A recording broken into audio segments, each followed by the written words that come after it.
രാജ്യത്ത് മൈനകളുടെ എണ്ണം കൂടുന്നു എന്ന കണ്ടെത്തലിന്റെ അടിസ്ഥാനത്തിൽ ഇവയെ കെണിയൊരുക്കി പിടിക്കാനുള്ള നടപടി സ്വീകരിച്ച് ഖത്തറിലെ പരിസ്ഥിതി കാലാവസ്ഥ വ്യതിയാന മന്ത്രാലയം. പാരിസ്ഥിതിക സന്തുലനത്തിന്റെ ഭാഗമായി മൈനകളുടെ എണ്ണം നിയന്ത്രിക്കുന്നതിന് രാജ്യത്തിന്റെ വിവിധ ഭാഗങ്ങളിലായി കൂടുകൾ സ്ഥാപിച്ചാണ് ഇവയെ പിടികൂടുന്നത്. മുൻ വർഷങ്ങളിലേക്കാൾ കൂടുതൽ ശാസ്ത്രീയവും ആസൂത്രിതവുമായ പദ്ധതികളിലൂടെയാണ് മൈന നിയന്ത്രണം അധികൃതർ നടപ്പാക്കുന്നത്.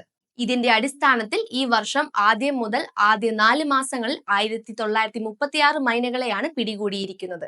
കഴിഞ്ഞ വർഷം ഖത്തറിൽ 16 ഇടങ്ങളിലായി 150ഓളം കൂടുകളാണ് മൈനകളെ പിടികൂടാൻ സ്ഥാപിച്ചത്. എന്നാൽ ഈ വർഷം 33 ഇടങ്ങളിലായി 540 കൂടുകളാണ് സ്ഥാപിച്ചിരിക്കുന്നത്.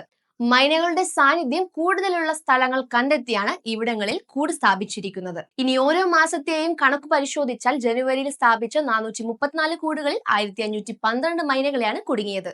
അത് ഫെബ്രുവരിയിലേക്ക് എത്തിയപ്പോൾ 350ഉം മാർച്ചിൽ 1461ഉം ഏപ്രിലിൽ 1613 വർദ്ധിച്ചിരിക്കുകയാണ് ചെയ്തിരിക്കുന്നത്. പിടികൂടിയ മൈനകൾക്കായി പ്രത്യേക കൂടുകളും തയ്യാറാക്കിയിട്ടുണ്ട്. ഇന്ത്യ ഉൾപ്പെടെ ഏഷ്യൻ രാജ്യങ്ങളിൽ നിന്നും പറന്നെത്തി ഖത്തറിലേക്ക് കുടിയേറി വന്ന പക്ഷികളാണ് മൈനകൾ. ഖത്തറിൽ മൈനകളുടെ എണ്ണം കൂടുന്നതിനനുസരിച്ച് പ്രാദേശിക കാർഷിക മേഖലകൾക്കും മറ്റ് പക്ഷികൾക്കും നാശനഷ്ടങ്ങൾ ഉണ്ടാകുന്നുണ്ട്. ഇത് പാരിസ്ഥിതിക സന്തുലിതാവസ്ഥയെ പ്രതികൂലമായി ബാധിക്കുന്നു. ഇതിന്റെ അടിസ്ഥാനത്തിലാണ് മൈനകളെ കൂട് വെച്ച് പിടികൂടാൻ നടപടി സ്വീകരിച്ചിരിക്കുന്നത്.